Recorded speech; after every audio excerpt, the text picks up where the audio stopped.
Khandesh speed news, आवाज आम जनतेचा, आवाज आपल्या हक्काचा।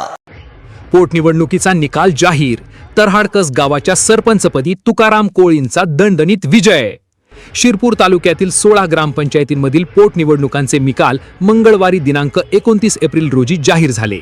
सोमवारी दिनांक 28 एप्रिल रोजी पार पडलेल्या मतदानानंतर अवघ्या एका दिवसात निकाल लागल्याने गावोगावात उत्सुकता शिगेला पोहोचली होती। या निवडणुकीत काही ठिकाणी सरपंच पदासाठी तर काही ठिकाणी सदस्य पदासाठी मतदान घेण्यात आले। विशेष लक्ष वेधून घेतले ते तरहाडकस ग्रामपंचायतीच्या सरपंच पदाच्या निवडणुकीने। येथे तुकाराम संतोष कोळी यांनी तब्बल 706 मते मिळवत दमदार विजय मिळवला। त्यांच्या विजयाची घोषणा होताच गावात आनंदाचे वातावरण पसरले आणि त्यांच्या समर्थकांनी एकच जल्लोष करत विजय साजरा केला।